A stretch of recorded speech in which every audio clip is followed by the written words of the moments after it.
Well, you can't talk about it because you haven't tried it. Right, I almost overdosed. It tells of the cocktail. Shut the fuck up. I got to the point and said, why can't I do this sober? It's insane. It's a beautiful thing. It really shows the true colors of our industry.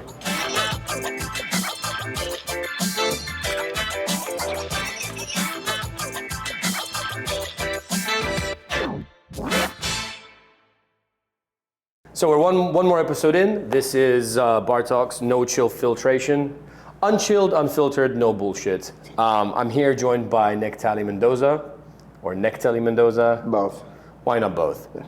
Now, I don't know if it's justified or not, but I think you are probably like the most put together bar industry personality I know.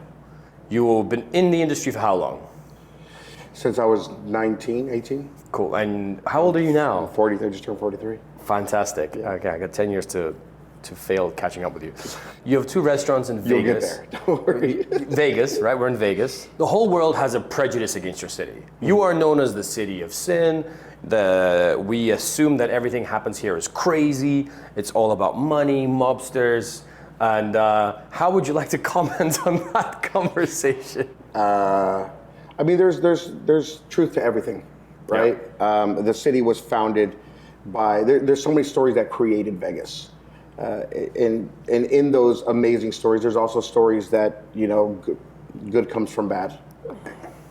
The mob had a very good presence here, and the reason the city was built the way it was, so nonchalant and such an amazing history was because of the mob. So nothing you said is wrong, but here it's right.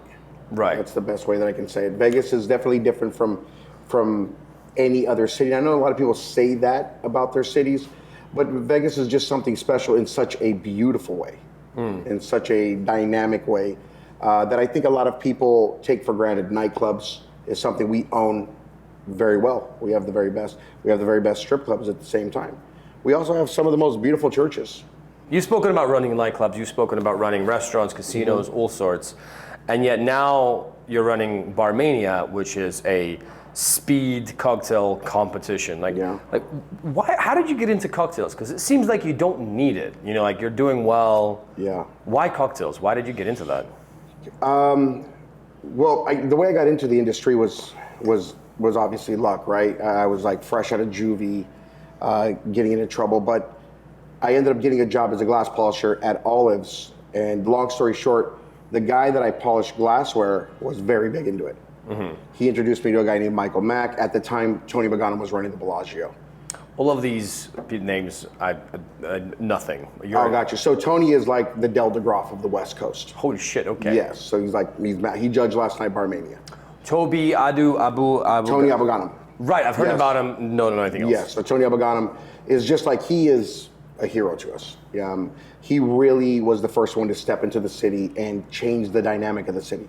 Mm-hmm. When that happened, I mean, I didn't know about that regardless. You know, I was drinking Aftershock out of the bottle when I was 17, 16. Delicious. Sometimes even the Aftershock is what Fireball wants to be. Yes. Yes. You chip the crystals on the bottom. Nothing ended well from there.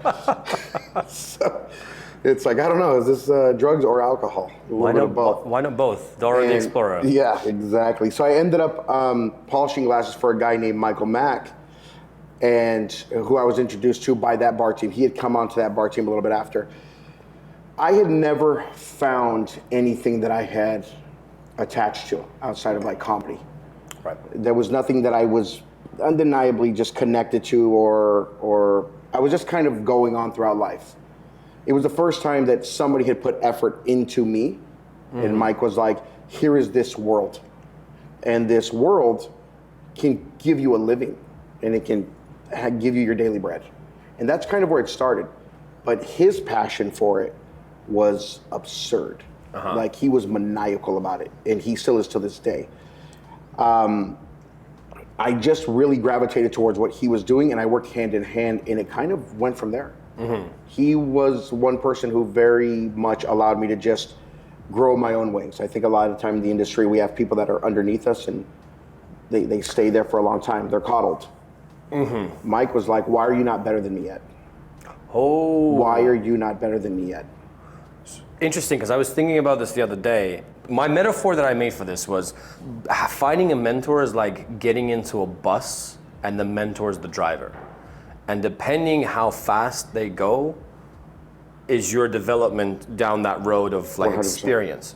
But if that person, eventually that person is gonna hit their maximum speed, and they're also figuring out, because you're gonna be on the same level as them, right? Yeah. So you either get off your bus and drive your own bus, but some mentors, they drive really slow to keep you down, because they really realize that you're getting better than them, sort of thing. Yes, Michael definitely he took me to the car lot and said, pick the Ferrari, pick the Porsche, pick the McLaren, and I'm gonna sit in the back seat and tell you how to drive it. That's awesome. That's the way that he coached me. That's crazy. He said, and through this whole time, he just kept telling me in my ear, you're not going fast enough. Push the car to the potential, but push you to the potential. His way of, he custom modeled me. Like he would tell me every single day, like how great I was. Like just every day, like because I was a kid who just felt like I didn't really, when I first got to this industry, as crazy as it sounds, like I just felt I didn't belong. Like I knew I didn't belong. I didn't look like anybody else. I came from an area that nobody else, like people showed up in tuxedos and shit to these interviews. I had Dickies and brown boots, suspenders with a belt. I didn't know what the fuck I was doing. That's a look. Yeah. That's a Gucci look now. Yeah, and I'm just like, this is not gonna work out. And I got the job because somebody messed up. They felt bad because they left me in a cubicle for 9 hours. So let's be honest, the whole dynamic of me being there in the first place was never supposed to happen. That situation, to line up with another situation, to end up in that situation, and then to stumble upon this human, it's crazy. But fuck, like you can't change the past, right? It's happened, it's happened. Are you trying to be the same person for some of your staff? I think when it comes to mentoring, the number one thing that you can do is you can make somebody go in the direction that they want to go and encourage that direction for them. Most people that I see, they'll try to get people to go their path. Go my path. This is what worked for me. And the moment they veer off of those paths, no, they're an idiot. They don't know what they're doing. Right. They're That's wrong. actually, I've never thought about that. And for me, it was just like, you went fuck, I'm excited to see what you're gonna find down there. But how can I help you go farther down that path? And one of the things I think everybody wants to be an owner, right? And I think every country around the world has different situations, how you can get into it. Very often people want to get investors. Please explain to me how you managed to open Herbs and Rye as a sole owner. The sole owner. Well, let me, real quick before I dive into that. Yeah, of course. I think people are confused on what ownership is. I think that people think if you own the name of a bar, you're the owner. That doesn't make you the owner. That just makes you the owner of the name. We're all artists and we have art, but the moment you sell the art, people tend to forget that it's no longer yours. There's a difference in owning a bar, the tins, the chairs, everything, opposed to owning everything, the trademarks, the land. Like I own property and I have bars on top of property. That's, I think, true ownership. When I got into wanting to open Herbs, it was right before the recession in Nevada, and it hit us faster than any other place in the United States. We also came out of it faster. So it was hard, and then we came out hard. So it was a very aggressive move for the city. But when that happened, business values buckle just as fast as houses, but business values don't recover as fast as houses. Oh shit! Right?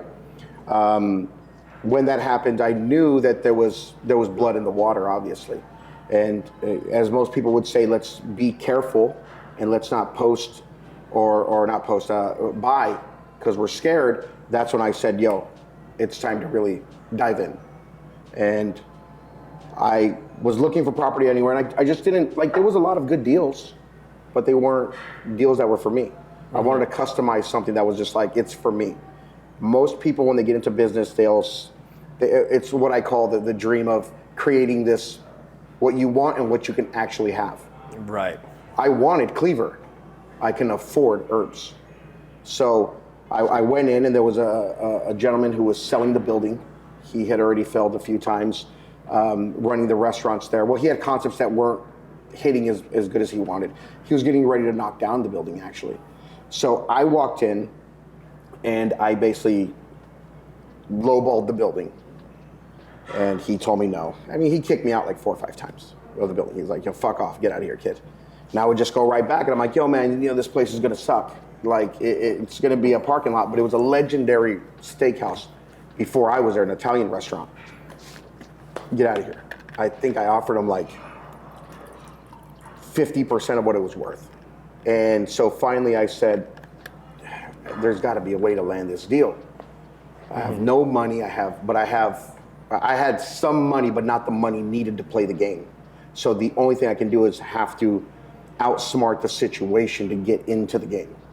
So I basically offered him an absurd deal because something that never defeats business, or always defeats business, is father time, right? We know for a fact that property is always gonna go up.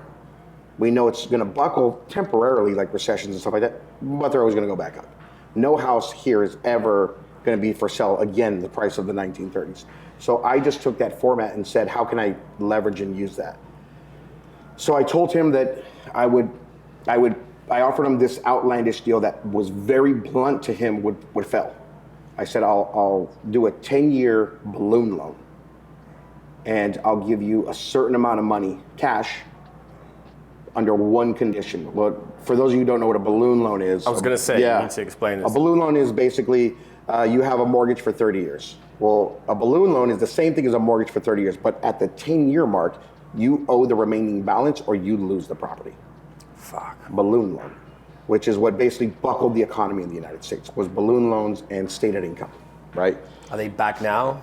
No, I don't think they'll ever allow that again. Right. They can't. Stated income was like, I'm a billionaire, I want to buy that mansion. But you're a busser. No, I'm a billionaire. Just write down. State the income. So Nevada did stated income. So we were just bussers. Like, yeah, I don't know. I own the apartment complex. But all that ended up having to be paid. So it just went really south. So when I told him that I would do that, I said I'll do a 10-year balloon loan, and he was like, "Kid, I've already told you, get out of here." And I knew that he was a guy that was like, if you like question his authority, he'd get like a challenge. So I said, you've had a few restaurants here and they've all failed. And I said, just because you own the stadium doesn't mean you know how to race the horses. And he just looked at me like, what? And I said, just because you own the stadium doesn't mean you know how to make winning horses. I don't own the stadium. I'm asking you to give me the stadium if I succeed, but I know how to race the horses. And he just was like, you're ballsy, kid. He's like, give me the deal that you want. What do you want? I said, I'll do all of these things, balloon loan. If I pay 2 mortgages late, you can have the building back. But you have to finance me. And if I fail, the 2 mortgages, you keep everything. I'll walk away. No questions asked. I'll just walk away. Matter of fact, we'll leave it in your name. I'll just have the contract stating that you have this contract with me. The only thing I won't put in is a refinance clause. So if I can ever refinance this, I'll do it. The way I looked at it is if I wasn't able to pay it off in 10 years, I shouldn't be here anyways. I should go do something else. And I also looked at it as like, it's better than everything that I'm doing now. So he took the deal. And when he took the deal, I ended up buying it for $1 million. The whole project, everything, land, everything. We threw some money into it. My father helped me out. I had some money myself, and the rest was history. And I owned the land, I owned everything. And I think that you start off as a busser, as a barback. Mm-hmm. You get into management. The jump from being like an operations manager to an owner is not just, oh, I want to be an owner. It's like there has to be a mental change, right? Yeah. Like, when did you have a feeling that you were ready? I still don't feel that way. Okay. I had a career that was always around people that were very aggressive in business. When I worked for Light Group, I worked for an amazing human named Andy Massey. He was underneath a guy named Andrew Sassone. And Andy Massey was the guy. Now, when I mean that, it was like he was the person that was like, 3 o'clock meeting, you're late, go home. 3:30 meeting, you're late, go home. And he was a no holds bar. So with him, when I started working with Andy, Andy had, I don't know if he had a soft spot for me, but he was just very, very, very aggressive on not letting me fail. And so he was like, hey, the barman, the bartender, quit. Jump in the well now. I don't know. I expect nothing from you because you're a barback. But just go for it. Just do it. And he didn't believe in fear. And he said something to me one time when he was just like, you know, if you have somebody that is always scared to take risks, and it was like one of those common sense quotes, you know, he's like, they're never going to achieve anything. He was the same person. I'd be like, nobody knows how smart or stupid you are until you talk. And I'd be like, I get it. And I'm like, that bartender is really slow. He says, don't judge that bartender because how slow he is, because he makes more money than everybody. So yes, he's making your job harder, but he's making your pocket fatter. Shut the fuck up and take it. And just do what's best for you and your situation, the same way you do that for the guests. So I think when it came to that, I was coached at a very, very young age that you just got to give it a shot. I just see so many people that just don't give it a shot. They're waiting for that perfect moment. They're waiting to sit at the table and that perfect door to open. And with me, I always had people around me that showed me how to build the tables.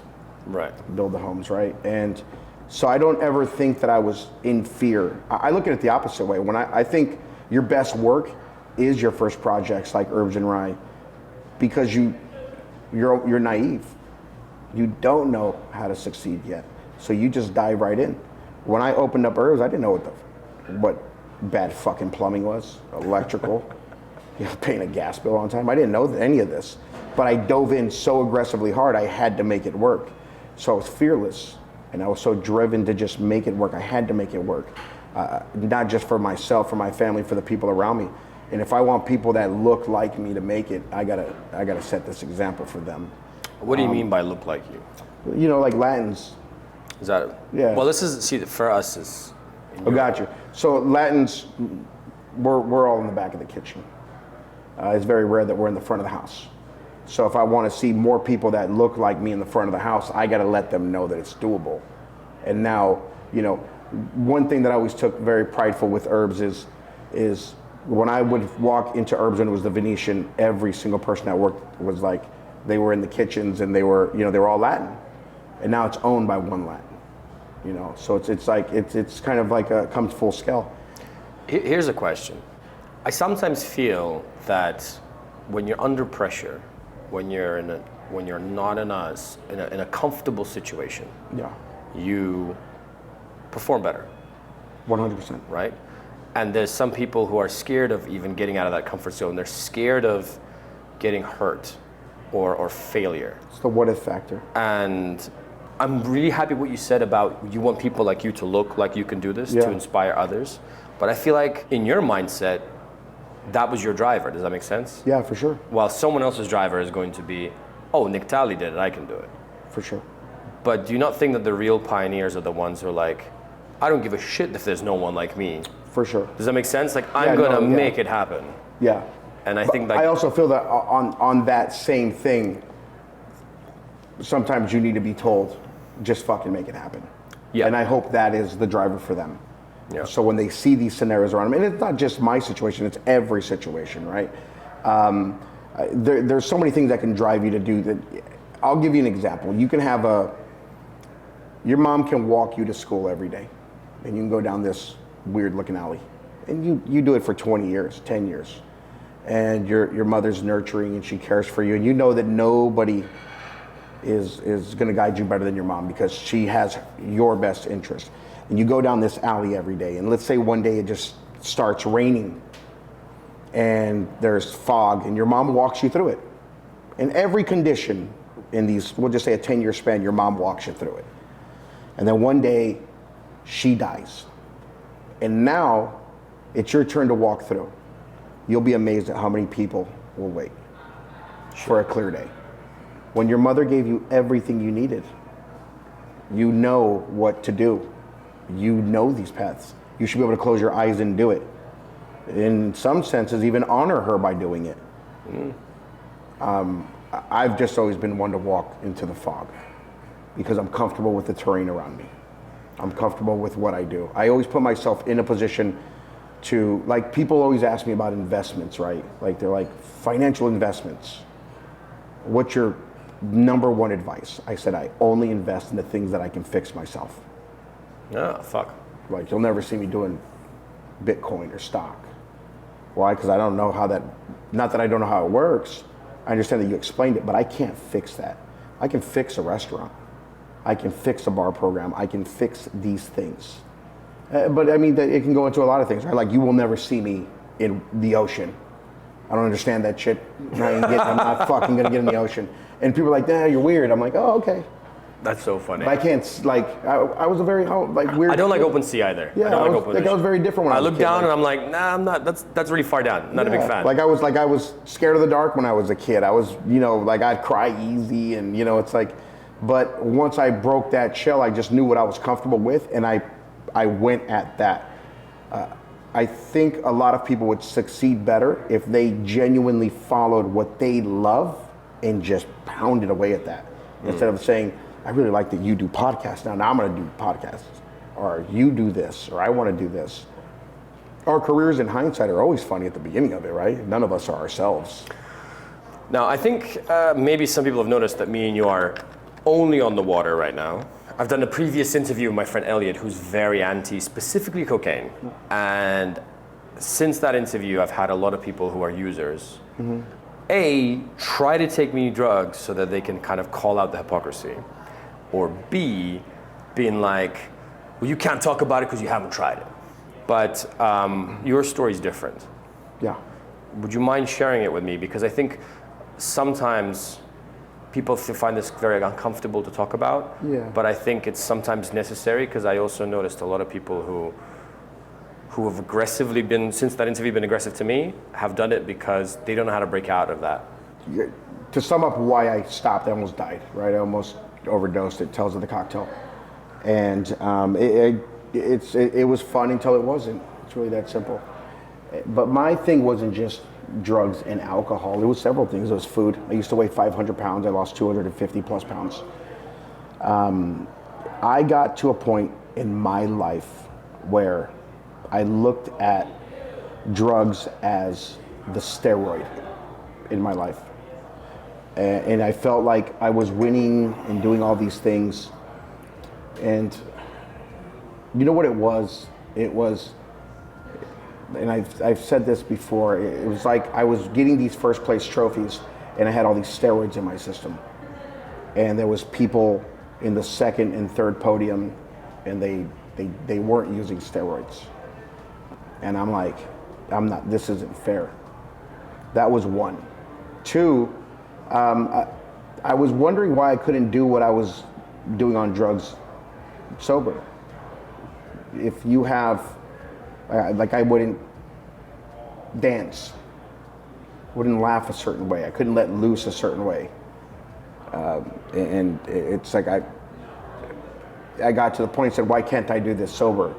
The reason I couldn't do it sober is because I hadn't found that joy yet, or that confidence, or whatever it may be. And so I looked at it that way. It was in a coping mechanism. It's like you're on this boat and the boat keeps rocking, and you keep asking the captain, when is it gonna fucking stop rocking? And he's like, fuck, I don't know. Thursday, maybe Friday when the weather clears up, but it's going to rock again. You have to make yourself okay with this and learning how to adjust. Sobriety for me, I can sound cliche and say it saved my life, but what it did is it gave me a mental clarity that was so far from what I was already doing. I felt like the movie Limitless. Oh shit. I was stunned at how much I was going to be able to do. It was insane. I saw this, like, it was just insane. And it was inspired by a lot of things, but sobriety for me was not drugs and alcohol. Sobriety for me was mental clarity. Right. I refused to add anything in my life that was going to cloud how great I could be. instead of just adding almost like these cheat codes in this game. You know, one of the hardest moments I ever went through was I remember winning our first Tales Award. You know, everybody chases awards at some point in their life, and I remember winning, and they called me on stage, and everybody's like fucking cheering, right? And I was 1 year sober on that day, and I was staying in the same fucking hotel room that I overdosed in. Oh shit. Yeah. Talk about PT fucking SD. Yeah. And my whole team is waiting for me in that room, and so is Giuseppe Gonzalez, the person who sponsored me to get sober. So we walked through the whole sobriety thing a whole bunch. The reason I'm here is because of Barmania. What the fuck is Barmania? Can you tell me like the story of how you started it and why St. Baldrick's? Like what was the catalyst for that happening? Well, my brother, he had cancer. Right. And he almost didn't beat it. He did pass away, but it wasn't from cancer. But it took a big toll out of his life. And then how old was he? He was 32. Okay. Like 2 years after he graduated from law school. Holy shit. Yeah. He was a fucking gem. Like, and of all people that I remember in my life, that guy was like, I would look at him like, this motherfucker's good. Like, yeah. And I know I shouldn't laugh about it, but he would laugh about it. Yeah. But like me and my brothers, and we'd always be like, how was it him? Like out of all the shit we've done, it should have been one of us, you know. But that he was a fucking gem, to say the least. My girl worked with kids for years. She was she would do a lot of work with special needs children. She worked in the Juvenile Correction Center, and she got involved with the St. Baldrick's by shaving her head. She shaved her head the first year, and she raised like $800. And I was like, man, I think we can do better than that. So we went on to, one day I was just talking with some random Vegas bartenders, and the Vegas bartender crews out here, they all know each other. They're all friends. I don't know how other cities work, but here they're very unified. I can call anybody and they all love each other. It's a great group of individuals out here. And they were like, yeah, we'll do an event. And I said, we're just trying to raise some more money to kind of surprise Michelle for children's cancer. So at that time we were doing an event at Herbs Rematch with Steve Snyder. And I just loved it, and I told Steve, I said, hey man, can I like copy this format? And you know, Steve he's like, what's it fucking for? And I'm like, it's for children's cancer. He's like, yeah, of course. You know, it's not really my format, but I'm pretty sure the people who created Rematch, they're not gonna say nothing because they're great people. And if it's for children's cancer, run off with it, do it. I'd fucking block that with you. Yeah, they're like, absolutely. And so we did, I was like, bartenders, WrestleMania, they dress up. I don't know, it's kind of themed. Seems like it'll work, let's do it. I taped the cell phone to a fucking stick and recorded it. And it kind of went viral. And we ended up raising like $8,500. The next year, like people started applying from like Arizona, California, around Nevada. And it got a little bigger and the videos got shittier. And people wanted more. And then Steve's like, yo, I gotta I'll come down. It was like, he was like our celebrity lift at the time. And then we just started getting people from everywhere. It was like Puerto Rico, New York, DC, Chicago, London, Paris. Like Scotty Shooter came out. He's like, I love you. I don't even know what this is, but I'm just gonna show up. You know, he's like, I'm not here for a long time. I'm here for a good time. Oh, Scotty's special man. Yeah. He's like, I'll judge, compete. What do you need me to do? Am I like bar back? I don't fucking know. And then we were like, yo, let's start taking this real serious. There's like, we can really make a difference here. And at the end of the day, we can really make an impact on this terrible thing. And I want it to be the first competition that nobody benefits from it but the children. Not your fame, not your brand. And when I did that, I thought nobody was gonna help us. And I was so amazed at how many people, like how many brands were like, yeah, you don't even gotta put our name on it, nothing, but we're gonna throw this money towards you. We're gonna fly bartenders out, we're gonna do these things. to just bartend the actual event. And it just became this beautiful thing with the community that everybody wanted to do. And we started raising like in the 30s. And then it was like 45,000 our very last Barmania. Right before the pandemic in March, 7 days before the last Barmania, it got shut down. There was bartenders already here, but that was going to be the biggest Barmania we ever had. So I didn't think we were going to do it again. After that, I was like, the world is different. And I was talking randomly to a buddy of mine, and he just said, the world stopped for us. But the only thing that didn't stop? Cancer. That shit just kept going. He just walked off. And I was like, fuck. We got to do it again. So we did one in Barcelona, and then we did one in Puerto Rico, and then I was like, I wonder if we can pull it off in Vegas again, because it's such a big event. And it was like a fish to water. I called the teams, everybody that was involved, and everybody showed up. I mean, you were there last night. Oh, it's crazy. How much do you think we raised last night? By rough counts. I'm a guess 55 to 60. 55 to 60. In 4 hours. Let me repeat that in a clearer tone. Yeah. $55,000 to $60,000 in 4 hours. Yeah, we'll hit 55 to 60. That's what I'm guessing. But the goal was 50 to top it off, $5,000 every year. But I mean, it skyrocketed at the door, and people were just donating. And we raffled off a $12 vest that said "fuck cancer" on it. They didn't even care about the vest. They just paid $2,000 for it. Fuck, I remember that. Yeah. Yeah. Just people just raffling off random shit, and they was like, it's for children's cancer. Yeah, there was some deep pockets there, and they were just throwing money. That's great. And then we raised money at the Rhino afterwards, and they donated as well. And it's just, yeah, I'm thinking it's going to be about 55, 60 is what I'm guessing. That's great. At. Super happy about that. Yeah, that's amazing. But no, it's a phenomenal event. It's just our industry. There's always kind of an agenda for it on why people do things, and it's always like, how are we all going to benefit from it? And I just wanted to create something that was beautiful and magical, that was only going to benefit the kids, and everybody does that, and it's just great.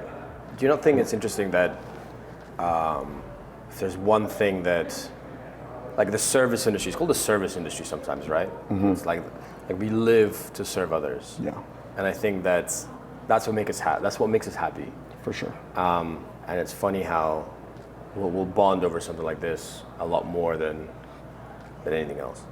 Yeah, because you create never-ending friendships in these scenarios. I know that you care enough to give me your time, your platform, your compassion, everything. You set your life aside to give this enough effort without anything in return. And for it to turn out and raise more money than, from what I know, any other event in 4 hours. Right? Oh, 100%, yeah. No. I'm pretty sure somebody can beat it, but I'm just saying as an example. It's insane. It's a beautiful thing. It really shows the true colors of our industry. Yeah, no, I think it's special. Yeah.